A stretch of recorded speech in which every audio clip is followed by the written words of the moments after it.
शंका कैसे पैदा होती है, चलिए जानते हैं। एक सहेली ने दूसरी सहेली से पूछा, बच्चा पैदा होने की खुशी में तुम्हारे पति ने तुम्हें क्या तोहफा दिया? सहेली ने कहा, कुछ भी नहीं।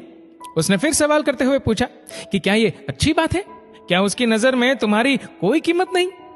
लफ्जों का ये जहरीला बम गिराकर वह सहेली दूसरी सहेली को अपनी फिक्र में छोड़कर चलती बनी। थोड़ी देर बाद शाम के वक्त उसका पति घर आया और पत्नी का मुंह लटका हुआ पाया। फिर दोनों में झगड़ा हुआ, एक दूसरे को लानतें भेजी, मारपीट हुई और आखिर पति पत्नी में तलाक हो गया। जानते हैं प्रॉब्लम की शुरुआत कहां से हुई? उस फिजूल जुमले से जो उसका हालचाल जानने आई सहेली ने कहा था। रवि ने अपने जिगरी दोस्त पवन से पूछा, तुम कहां काम करते हो? पवन ने कहा, रेडीमेड कपड़ों के शोरूम में। रवि ने कहा, कितनी तनख्वाह देता है मालिक? पवन ने कहा, 18,000। रवि ने कहा, बस 18,000 रुपए? तुम्हारी जिंदगी कैसे कटती है इतने पैसों में? पवन ने गहरी सांस भरते हुए कहा, बस यार क्या बताऊं। मीटिंग खत्म हुई। कुछ दिनों के बाद पवन अब अपने काम से बेरुखा हो गया और तनख्वाह बढ़ाने की डिमांड कर दी, जिसे मालिक ने रद्द कर दिया। पवन ने जॉब छोड़ दी और बेरोजगार हो गया। पहले उसके पास काम था, अब काम भी नहीं रहा। एक साहब ने एक शख्स से कहा जो अपने बेटे से अलग रहता था, तुम्हारा बेटा तुमसे बहुत कम मिलने आता है, क्या उसे तुमसे मोहब्बत नहीं रही?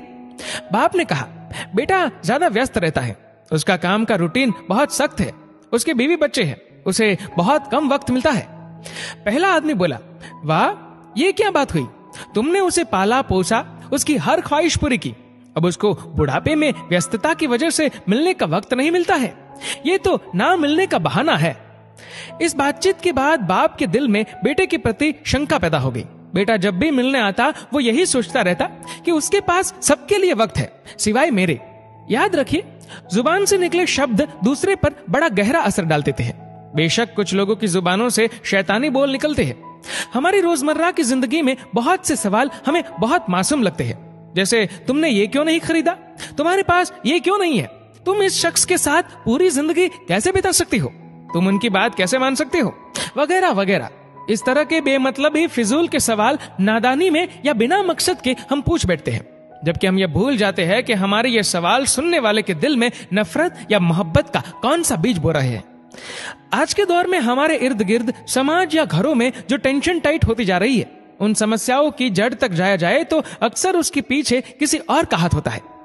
लोग ये नहीं समझते कि नादानी में या जानबूझकर बोले जाने वाले जुमले किसी की जिंदगी को तबाह कर सकते हैं। ऐसी हवा फैलाने वाले बम ना बने। लोगों के घरों में अंधे बनकर जाओ और वहां से गूंगे बनकर निकलो। क्या खूब कहा है किसी कवि ने, न चादर बड़ी कीजिए न ख्वाहिशें दफन कीजिए, 4 दिन की जिंदगी है बस चैन से बसर कीजिए। न परेशान किसी को कीजिए न हैरान किसी को कीजिए, कोई लाख गलत भी बोले बस मुस्कुरा कर छोड़ दीजिए। न रूठा किसी से कीजिए न झूठा वादा किसी से कीजिए, कुछ फुर्सत के पल निकालिए, कभी खुद से भी मिला कीजिए।